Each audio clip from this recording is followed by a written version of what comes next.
Hello, everyone, and welcome to the season preview edition of the Pulls Pod. Joining me this week, we have Isaac. Hello, Isaac. How are we tonight? I'm good. How are you? Excellent, not too bad myself, and hopefully, we'll bring a little bit of insight and a little bit of whenever podcasts like these do predictions at the start of the season, which we didn't do last season, of course, because we started the podcast in November. But whenever you see someone do these podcasts, they're usually horribly wrong in various places. So we'll try to get a bit of a better hit rate, if you like.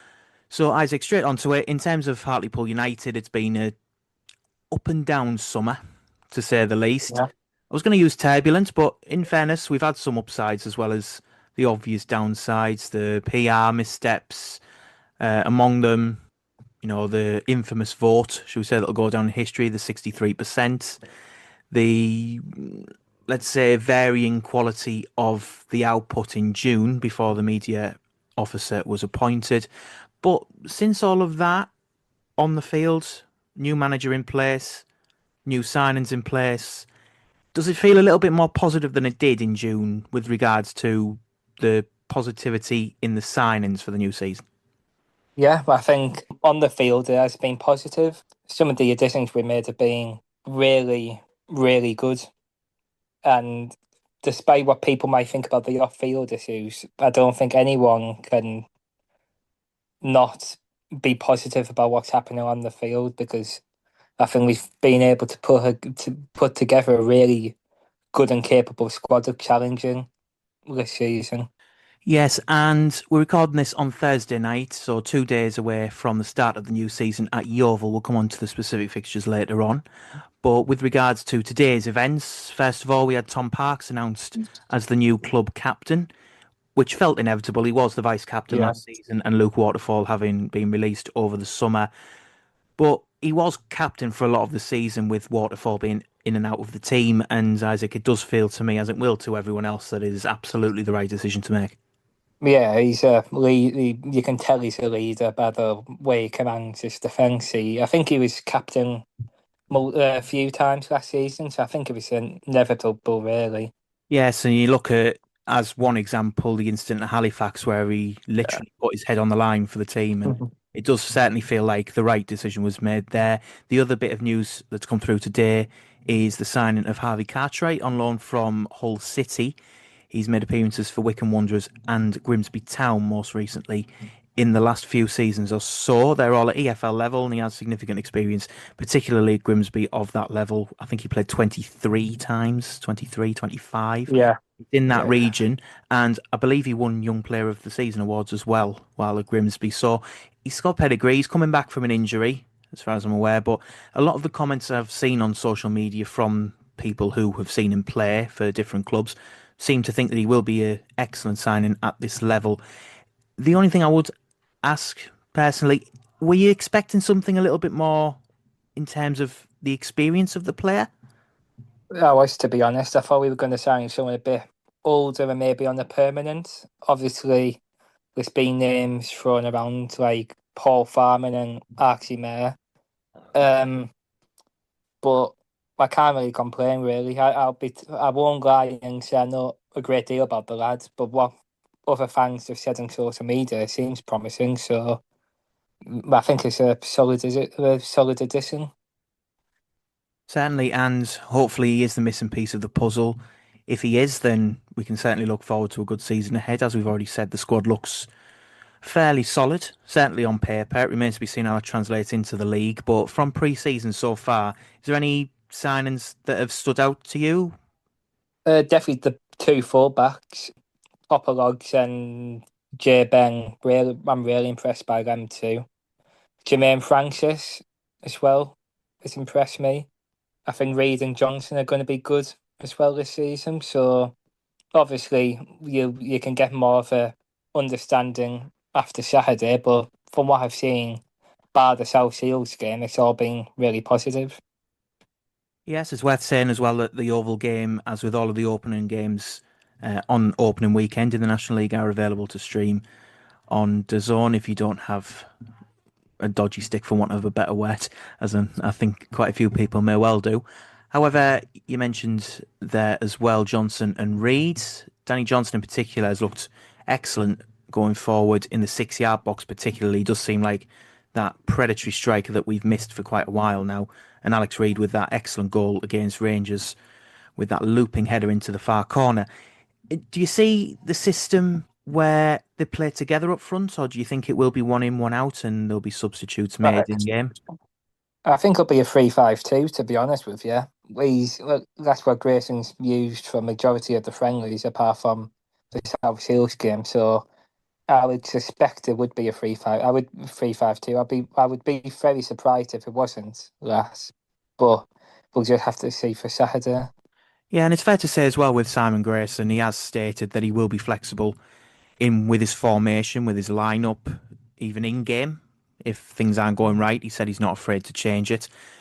And that is a welcome change from the past where we've seen a lot of the time that subs don't tend to come on till late. There's a bit of stubbornness about the starting lineup as well from managers. But I think it's a breath of fresh air, really. We have someone who isn't afraid to make key decisions in games, and if something's not going wrong, or someone's not going right, he'll rectify that. Similar to dare I say his name, Dave Challoner. Yes, and comparisons to Dave Challoner will certainly be welcomed by Simon Grayson and his backroom staff. If he achieves anywhere near the success that Dave Challoner got while he was here, he'll certainly be remembered fondly by the Pool supporters, as he is at the likes of Leeds, for example. When he was first appointed, Leeds fans chimed in. He's basically worshipped in that part of Yorkshire as well. Speaking of Simon Grayson, when he first came in, you haven't been on so far since the post-season, so I can ask you this question. When it came to Anthony Limbrick and the manner of his departure, shall we say, obviously Graham Coughlin was courted at the time that Limbrick was still in the post, and then Limbrick was removed and Grayson was appointed on the same night. Was there anything at the time where you thought this could have been a mistake? Was it a case of Limbrick perhaps not being suited for the job? I think everyone would agree that the circumstances behind it, though, were a little bit distasteful. I think it was weird, really, because the news about that Graham Coughlin just came out of nowhere. But then, I think it was 6 or 7 days later, obviously he departed, which I won't lie, I was really disappointed because I was a really big Tony Limbrick fan. I thought at times it didn't work out for him, but you saw, especially in March and April, that he was starting to get a style of play in place, and he was starting to show fans what a Tony Limbrick side might look like next season. So I was disappointed, but I think with the appointment of Grayson, I think given his track record and given the reaction that some, well, especially Leeds and Preston fans had about him, and I was willing to give him a chance, and I am behind him because the way he's spoken in press conferences and what I've seen from the pre-season games, it does look like it just seems like a recipe for success. Absolutely. And moving on to the upcoming season, I contacted Robbie Stelling earlier on this week to see if he had any thoughts on the upcoming season with regards to Pools and with regards to the wider league in general. And he was very generous with his time and said this. Jack, hi, it's Robbie Stelling from the Hartlepool Mail here, just getting in touch ahead of the new season after what's been, as I'm sure you can imagine, a nice and quiet week in the Stelling household. I have to say, it's a bit of a relief to be the second least popular Stelling at Hartlepool United, but let's hope it's going to be a positive season full of progression both on and off the pitch. I have to say I was really sceptical at the end of last season given everything that went on off the pitch in particular. I thought that was going to make things really difficult for Pools recruitment-wise. Obviously, they lost ground on a number of their rivals in the wake of everything that went on off the pitch, the takeover debacle and whatnot. And of course, then they decided to make a change in the dugout with Anthony Limbrick being replaced by Simon Grayson. I really liked Limbrick. I got on with him really well. And I can appreciate, however, why fans had their concerns. Clearly, the record in terms of results was not the best. And in Simon Grayson, they've recruited someone who is a proven winner, who knows football like the back of his hand, who's won 4 promotions in England, has had success in India, has had success in Nepal as well more recently. Of course, never managed in the National League, but I think he's a canny operator. He's pragmatic. He's got a long list of contacts as well, and I don't think he'll necessarily struggle to adapt. And their recruitment has been really, really positive. Obviously, a big blow to lose Manny Disarue and Joe Gray, but I think it's really telling that having lost those two really significant players, I think if you spoke to most Pools fans, they'd say the squad going into the new season is significantly stronger than the squad that finished the end of the campaign. Alex Reid and Danny Johnson look to be the men to provide goals. Brad Walker's added a bit of cover and competition into an already strong midfield. Jermaine Francis and Matty Daly are going to vie for that position in behind the front two. And 5 new defensive additions as well. They were certainly much needed after the departures of Luke Waterfall, who I was not necessarily surprised to see go, and Billy Sass-Davies, who I was really disappointed to see leave. Nonetheless, Pools look strong. Those 5 new additions mean they have the adaptability to be able to play with a 3 at the back, which is I think, how they'll start the season, or a more conventional flat back 4. Grayson still has a couple of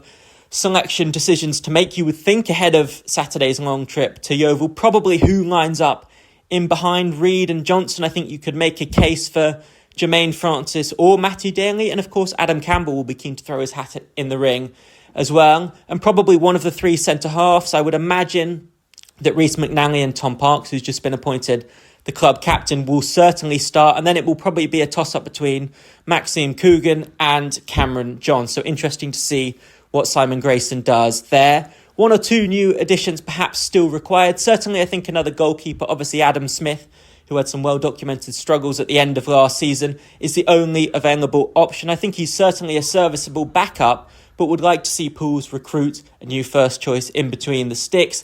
And perhaps another striker. Obviously, Josh Donaldson arrived following a successful trial and then slightly unusually went straight out on loan to Dunstan. So I think Pools might feel as though they want a little bit more cover for Reid and Johnson, although of course you do have the likes of Luke Charman and Sam Fungerin who can perhaps do that job as well. And looking at the makeup of the National League, I'm not convinced it's an especially strong division this year, I have to say. I think York are going to take some stopping, obviously 96 points last season. They've splashed the cash to strengthen an already really strong squad. Joe Gray, of course, is one of those players who's joined, but Ash Palmer and Ollie Banks, who have both won the National League title before. Mark Kitching, another name Pools fans will be familiar with, fresh from helping Oldham win promotion back to the Football League.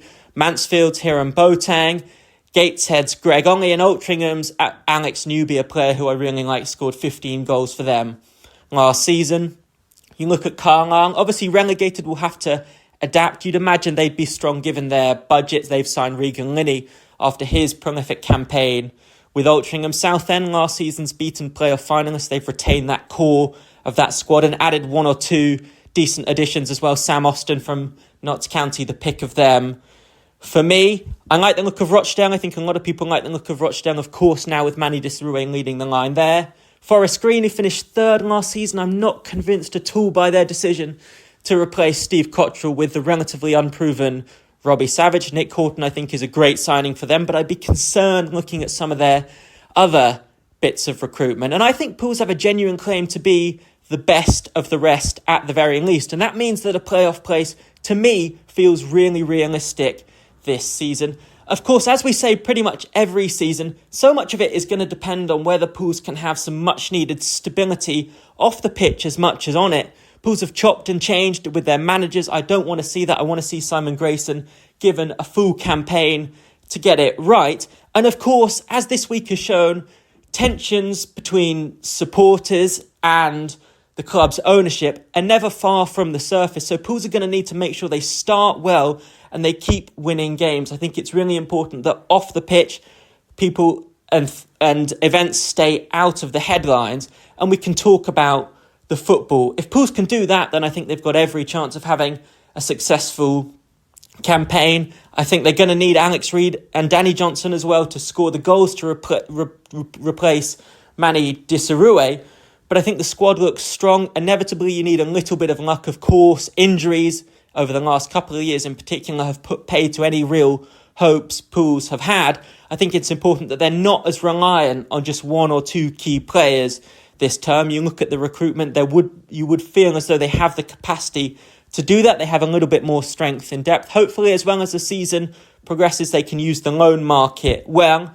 But what's so important, and it's such a cliche, isn't it, that Pools start this new season well? That's important for every team. Of course, everyone's going to be going in to the new campaign really wanting to get off to a good start. But given the fact that it feels as though Pools are only ever 3 or 4 bad results away from another crisis, it's especially important at Victoria Park. A difficult looking trip to Yeovil on the opening day, but I think if you look at those first 3 home fixtures against Braintree, who were 17th last season, Woking, who were 15th, and newly promoted Boreham Wood, that's a real opportunity to start well. And if Pools can start well, we know the fans will get right behind the team in Simon Grayson. They've got an experienced manager. Within the squad, they've got some experienced players who know what it takes to get out of this division. And I think the playoffs are a genuine possibility this year. Thank you very much, Robbie. And hopefully we'll see him next week on his return from Yeovil, schedules permitting. Now, on to the season ahead. We've already said that there's optimism because of the squad, because of the manager, because of everything we've seen so far. Do you think that will translate onto the pitch?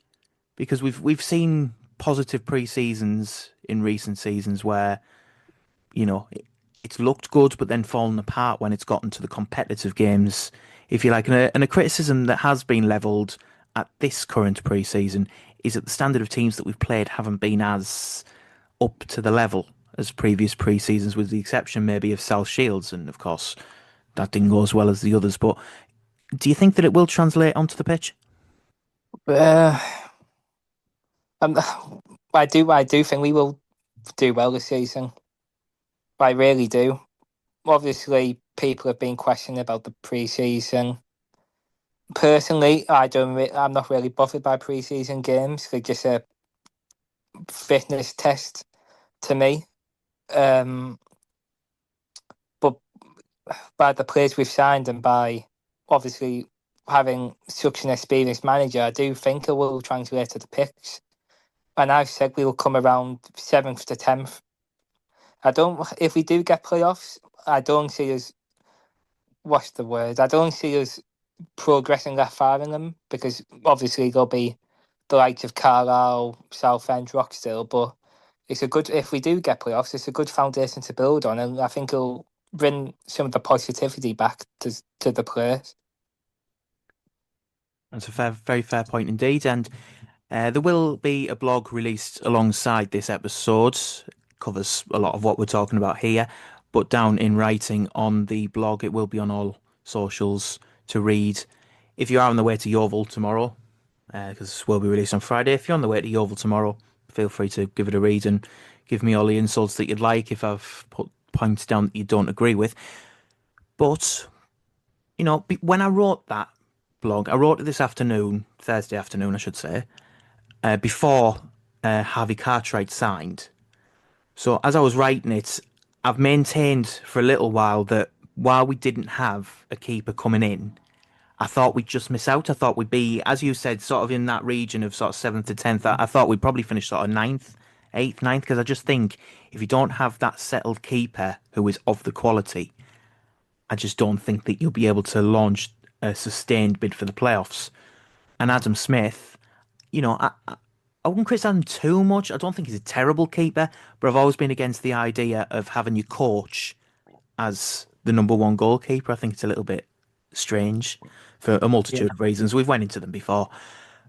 But now that we've got a keeper who's had solid experience before, I've bumped them up to 6th, personally, in my prediction. So I think there's a top 4. We'll come on to National League, or the wider National League shortly. But I think the top 4 will be the top 4. I don't think we'll be able to break into that really, because I think they do have better squads and better momentum behind them from last season. But I think 6th is very capable, this squad, of getting to that sort of position. Yeah, I agree with Les. I'd take an away tie. I'd take an away tie in the eliminator, wherever that may be. Because if I remember rightly, I think 5th plays 6th, and then I think... Yeah, that's correct, yeah. Yeah, and then they play 2nd, if I remember rightly, because we Yeah, finished yeah, yeah, fourth. yeah. Yeah, we finished fourth in the Challenger era, and we played Stockport, who were third in the semi-final, I think. Yeah. So, you'd be looking at whoever finishes second, and again, we'll come on to that shortly. But as I said, we are quite capable of doing that. Hopefully, that comes off as well. Now, onto the issue of the wider league. We were going to do a 1 to 24, but I think, to be fair, that'll take a very long time. There's only two of us. So, just in a general view of the league, I think it's fair to say that York should be winning this league. That's why I've said as well. Yeah, I think they've had. Well, they obviously had a mental game against Oldham in the playoffs. So, and I think personally, another year they've brought in some excellent signings, including someone we know very well, Joe Gray. So, I think it'll between them and Carlisle, but I just think York will exit because they're used to the league. Obviously, we're used to Hinklewood style. He's been there 2-3 years now, so I just think we'll win it this year. Is it a sackable offence not to win the league with that squad? Uh, It feels it. I think I don't know because I think this league is the hardest league to get out of.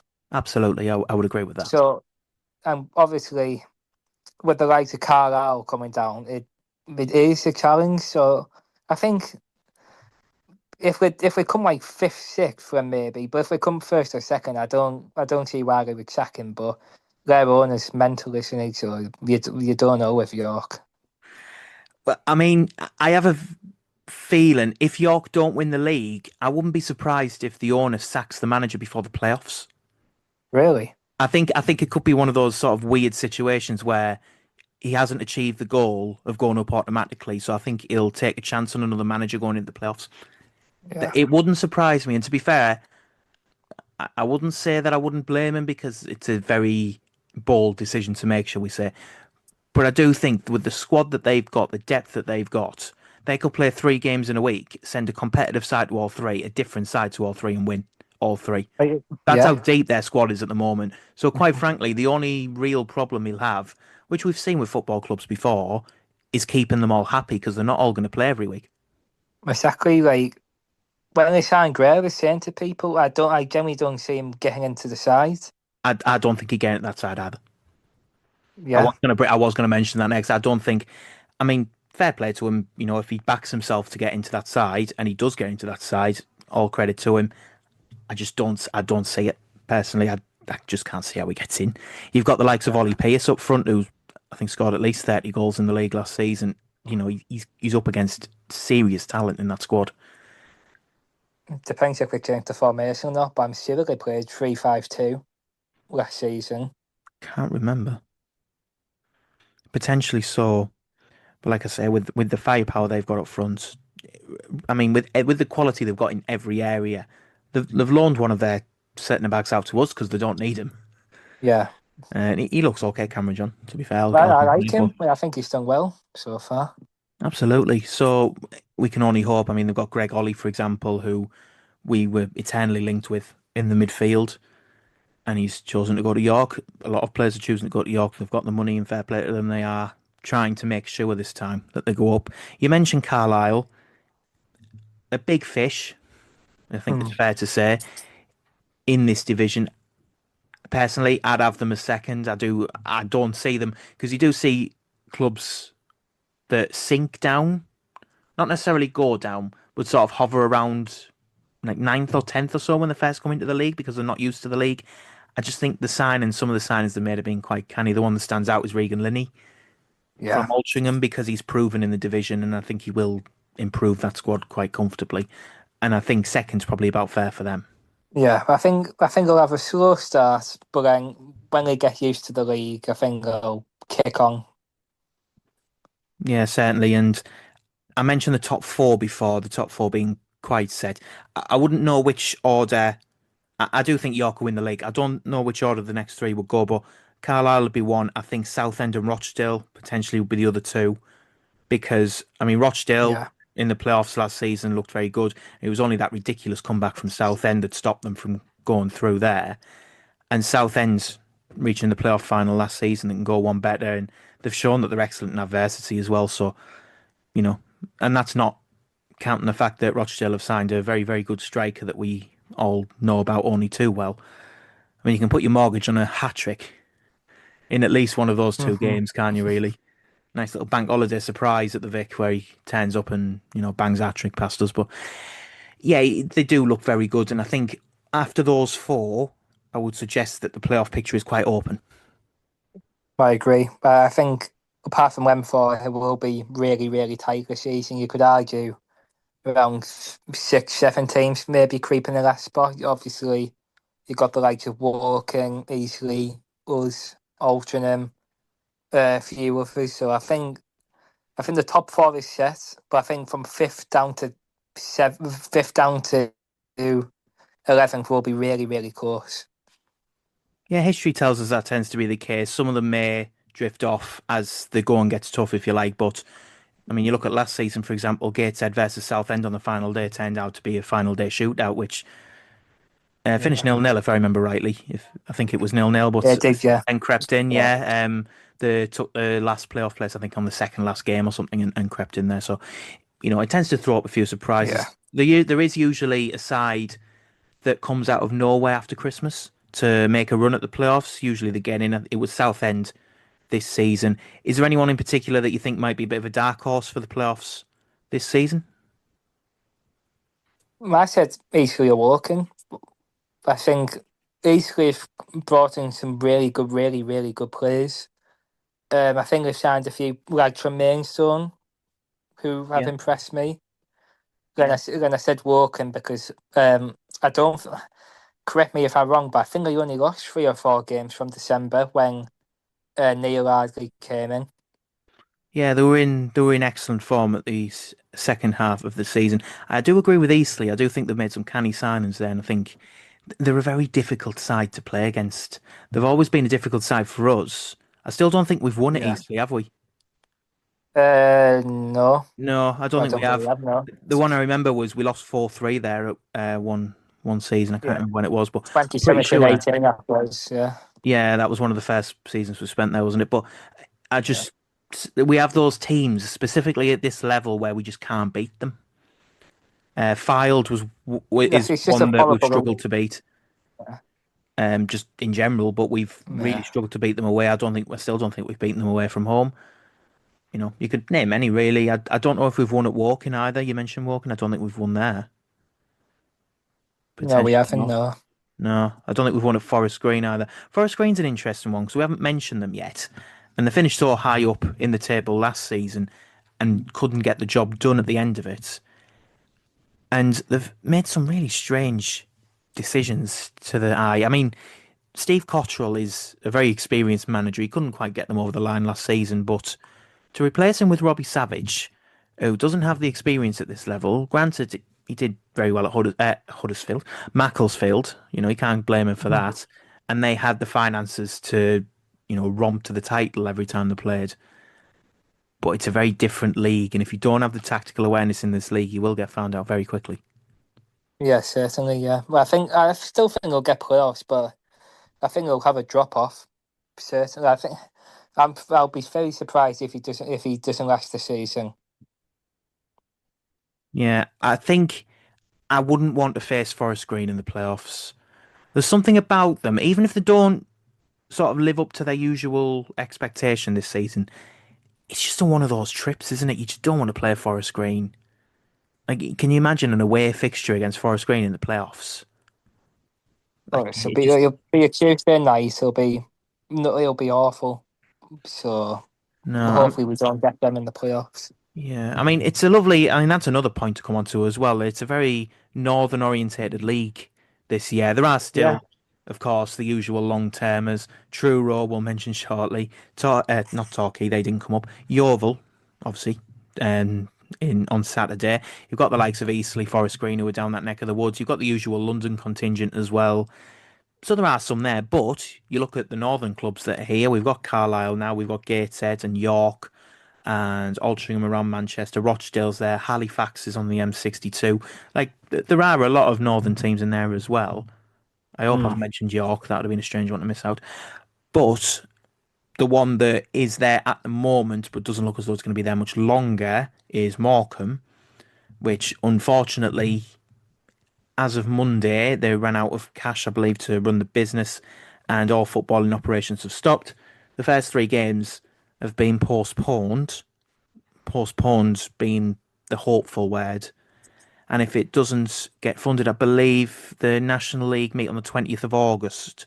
Yeah, that's Which correct. Yeah. is, yep, which is, I think we're away to Altrincham on the 19th of August. That's Tuesday. Yeah. So they meet for the AGM on Wednesday, the 20th of August. If they don't provide funds or proof of funds that they can complete the season by that date, I'm fairly confident they'll get expelled from the league. And it is a massive shame, not just because it's a club going out of business, which is always sad. You know, you've got the people who depend on the club for their livelihoods. It's a very good away day, Morecambe. I've always said that I very much enjoy Morecambe as an away day. I've got very good memories of going there. We won 5-2 there, for example, when Nathan Thomas had the game of his life off that left-hand side. And it's just a shame. It really is, because at the end of the day, the football regulator looks as though it's very much on the horizon. I believe a chair's been appointed. And you just need safeguards against this sort of thing. Yeah. Well, it's just that I don't know how this has been able to happen again, especially after Bury, Bolton, and Scunthorpe. But I don't know how the EFL are getting owners buy clubs when I believe this guy who owns them bankrupted I don't know which rugby club it was. I think it was Yeah, that Worcestershire. was Worcester Warriors. Yeah, Yeah. So it just speaks volumes that there is ownership issues in football, and the fit and proper test isn't working personally. But they've got a new law coming out, haven't they? So hopefully nothing like this ever happens again. certainly. And you mentioned a few other clubs there. There are others. Blackpool, for example, with the Yeah. Oyston family. Coventry were another one that were in trouble. Leyton Orient, the season that we went down the first time. We lost 2-1 on Easter Monday. I don't know if you were there, but there was a protest after the game. The fans invaded the pitch with banners to show to Yeah. the main stands. It was I remember one where I unsavory. think one of their games got called off, didn't it? Against, I think it was Colchester when. I think it Yeah. was. Yeah, I mean, I'd have agreed. Obviously, I wouldn't have had a problem with what they were doing, but to travel 5 hours down there and have a big hold off for that, I'd have been very upset. But not with them, obviously. If Yeah. there are issues at the club, obviously, I have no issue with the protests themselves. Just, Grand Central, even in those days, Grand Central wasn't the cheapest in the world. But yeah, you look at the amount of clubs that have had problems. Sheffield Wednesday are a current example in the Yeah. Championship where the players aren't being paid, the staff aren't being paid. There are players that have exercised options to leave, and there was, I mean, I don't know what the current situation is right up to the minute, but I know that there was concern with the league that they wouldn't be able to fulfill their opening game against Leicester on Sunday. So They're playing it, I think. I think I think they are yeah. playing it now. Yeah, I think if they were going to cancel it, I think they'd have cancelled it by now. But like the fact that it even got anywhere near that point for a championship club shows the depth of problem there is there. Yeah, well, apparently there's going to be a protest at the Leicester game, so and it's on Sky Sports, I think. So hopefully a broadcast. Yeah, I believe it's a This is- Sunday game. Yeah, Yeah, it is. Yeah, I think it's 12:30 kickoff. yeah. I mean, one of the things that's happened to them with their north stand being Yeah, closed and because the it best hasn't been refurbished. and the funny thing is, if you look at like all the letters, it says Chang Siri on it. He Mhm. sponsors that stand, so the stand he sponsors is falling apart. So I mean, it's a good point. It's a very good metaphor, isn't it? Really, for the way that the club has been run in recent years. yeah, I mean, you look at the sliding doors moment in 2005 with us and Sheffield Wednesday in that playoff final. I mean, we've always used that example as where they are now compared to where we are now, but I mean, they're in financial trouble as it is, even in the Championship. So it just shows how things can turn that way. But hopefully, both Morecambe, Sheffield Wednesday, and any other clubs that are struggling at the moment are able to recover from that. Moving back to the National League and looking to the other end, we've mentioned Truro already. A fantastic story because it does show what the pyramid can throw up. You look at the title race in the National League South last season, and there were six teams within 3 points of each other going for the title on the final day. It was a ridiculous scenario, and in the end, it's John Askey who's come up with Truro from that division along with Boreham Wood through the playoffs, and a nice 7.5 hour trip awaits in March for anyone who fancies putting themselves through that torture. Will you be going to that one, Isaac? I've already booked my hotel. Of course you have. Yeah. I mean, it's a very what was the word that was used on here? Novelty. Yeah, I think it was a novelty Yeah. trip. It's one of those games, isn't it, where if they go back down, I'm not saying I want them to go back down, but if they go back down this season, they may not come back up again. In which point, a Yeah. trip to Cornwall is out of the question. The closest we'll get will be, I think, Torquay's the closest in Yeah. it close to us in the pyramid anyway. So, if you can get there, I think it's only an hour and 20 from Newcastle to Newquay Airport, if I remember right. Well, I believe so. Yeah. Yeah, so I think it's a further however long, like 45 minutes or something to Truro from there. So it would shave off about 5 hours. But looking at the distance from our stadium to their stadium is 445 miles. Wow. That's just one way. Yeah. So you think about it, doubling that takes you up to 990. So, it's nearly 1,000. And if we're doing less than 10,000 miles this year, which I think we are, I think it's the first time for a while that it's been brought under 10,000. That's a tenth of our mileage for In one one trip. game. Yeah. Yeah, that's extraordinary. Mental. I just feel bad for their fans having to come. How much travelling they'll have to do this season.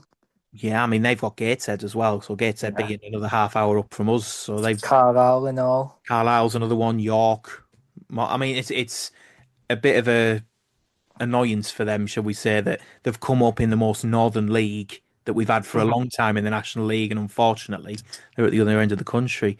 But a word as well on John Askey, the manager of Truro. We've already said he's took them up, and full credit to him for doing so. I do wish him the best of luck, and unfortunately for him, he was here. He was the right manager.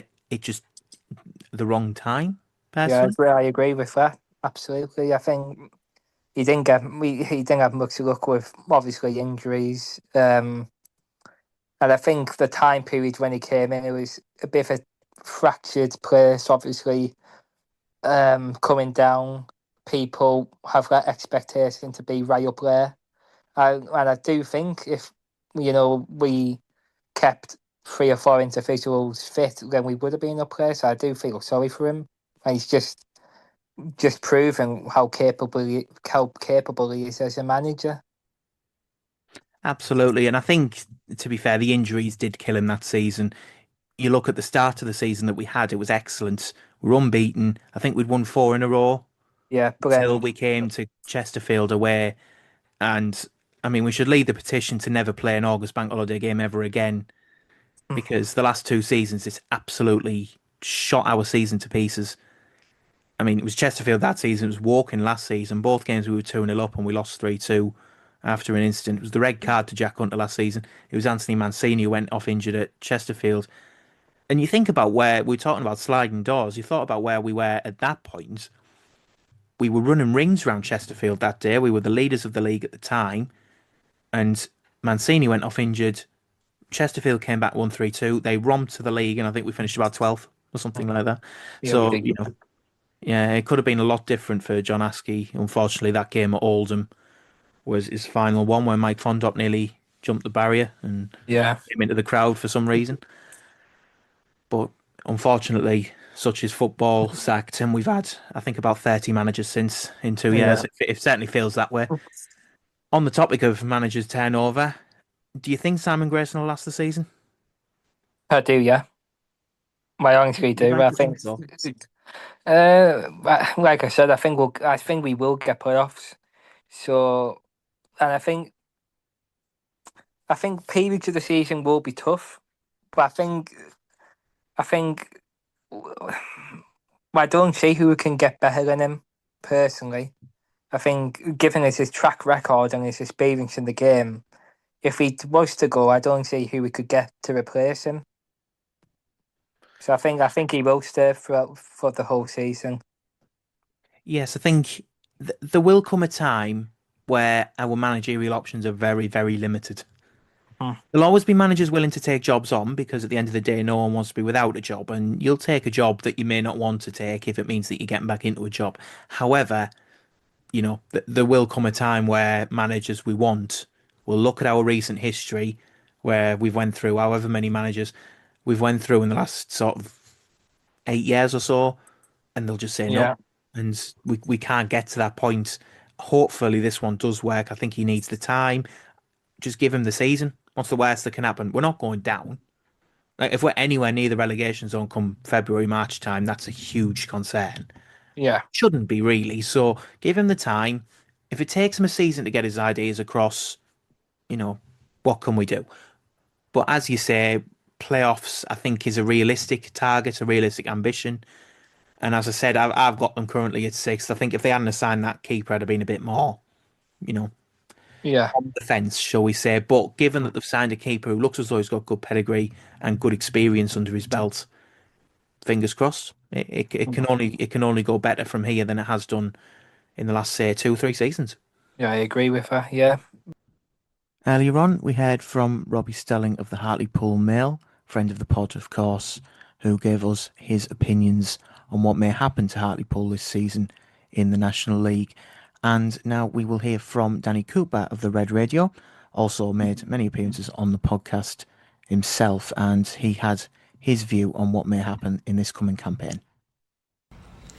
I think Pools have to build on the good summer they've had and really, really look to aim for playoffs. I think it's a side that on paper you think has all the quality and all the ability to be able to push into them playoff spots.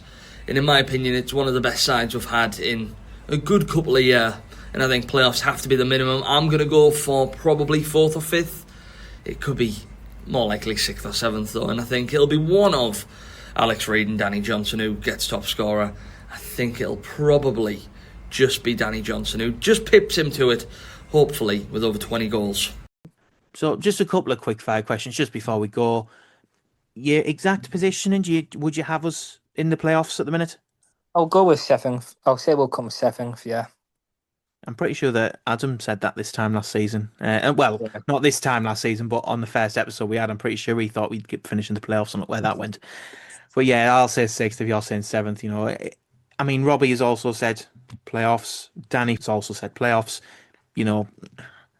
It's nice to be optimistic, isn't it, for once? Yeah. Top scorer?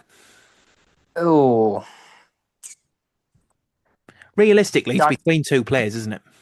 I'll say Danny Johnson. I think, to be fair, as I said earlier, his work in the 6-yard box will get him goals just by Yeah. being in the right position. So yeah, you can't really argue with that choice, I don't think. No. The best signing?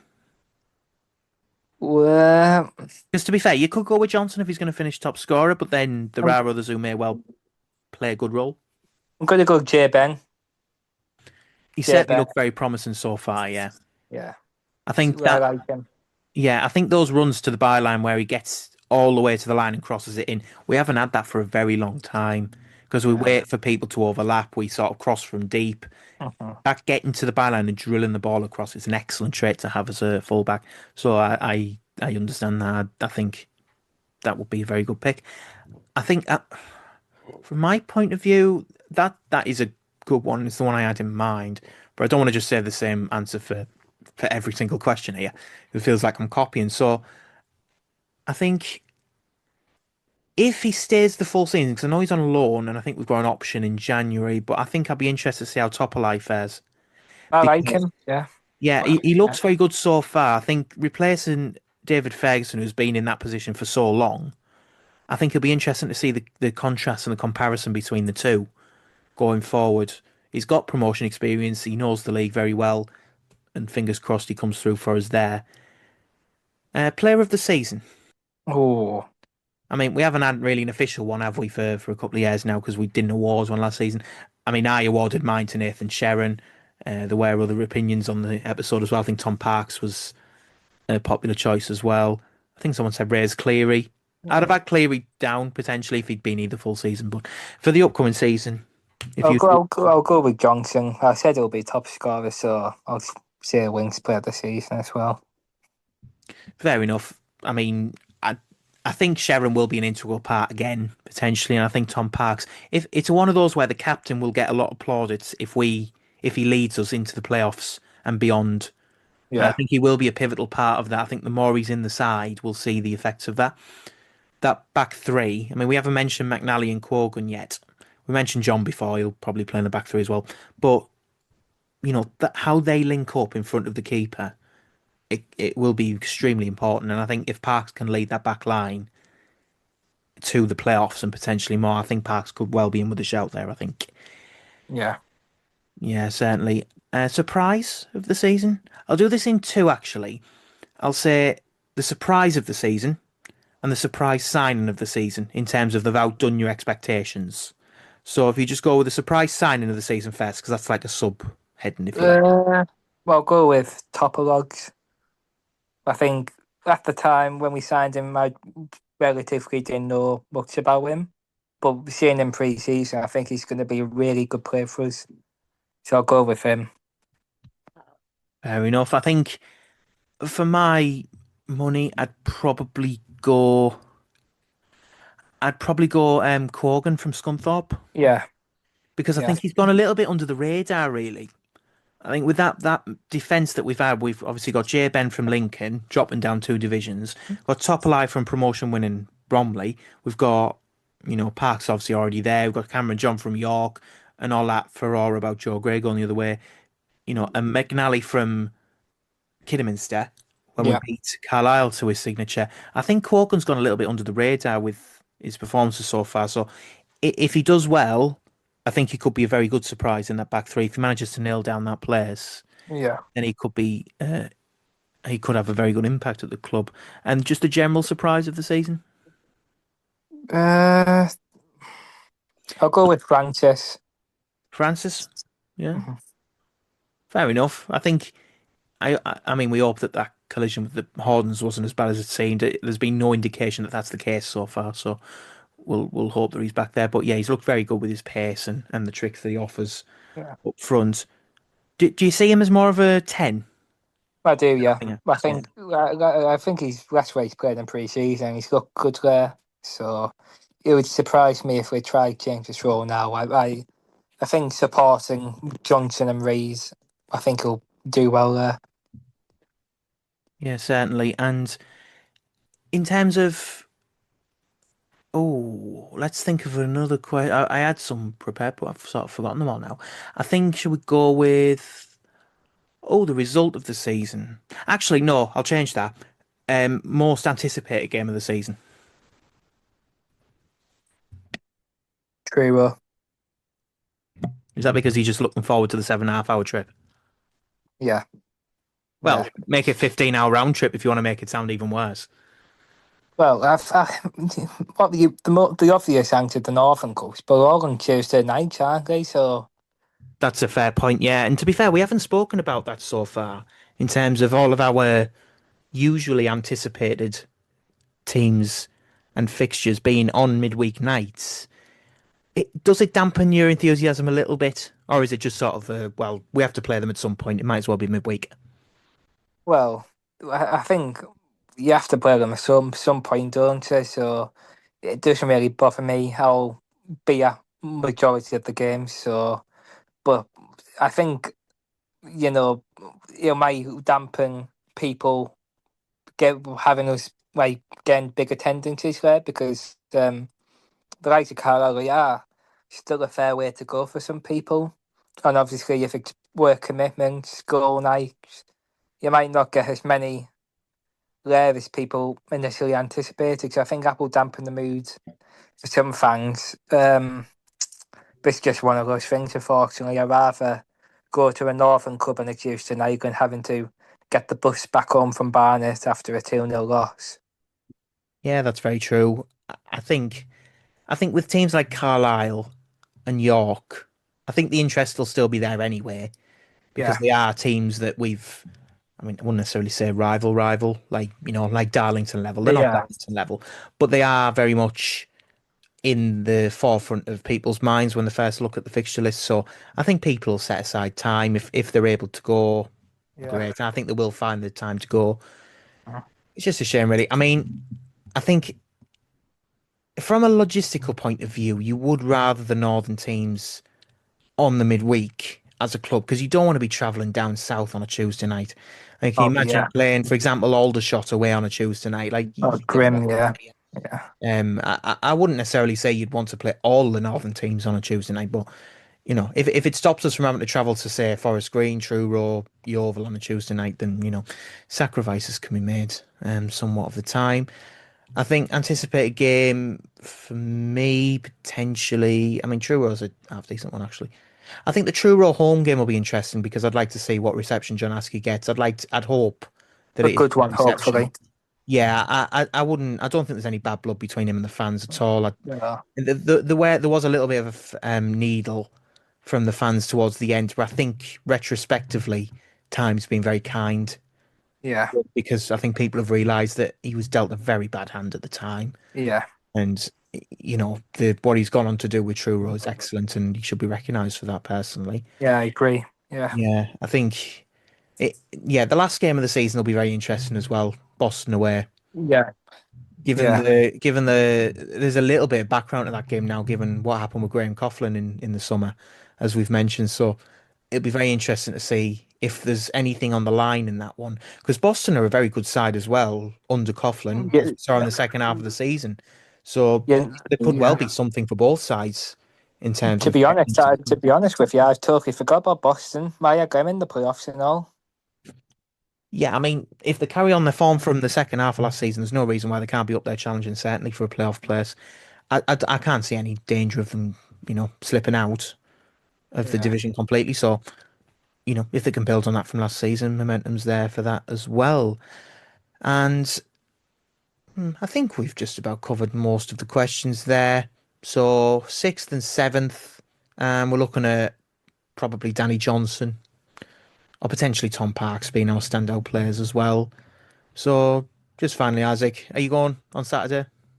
yeah, I will be there. Yeah, I'm shocked. I'm going. No, fair enough. I'm going to say Yeovil. It's a nice enough setup. Went once Tuesday night, got back at about 6 o'clock in the morning, and we won 4-1 in the FA Cup, which was Yeah. a nice reward, even if driving back for 6 hours on your own is you know, there was a lot of music being played to try and avoid falling asleep on the M1. That was a long day, and at least people don't have to drive to Truro on a Tuesday night this season Oh as yeah, well. yeah. Yes, well, I mean, I'll be working on Saturday, but as I said before, they're all available to stream on DAZN on Saturday, so I'll be watching from afar, and hopefully next week's episode will be a positive one given what we've seen at Hewish Park. Isaac, thank you very much for joining me for this, and fingers crossed for a good start to the new season and a good season for us all beyond.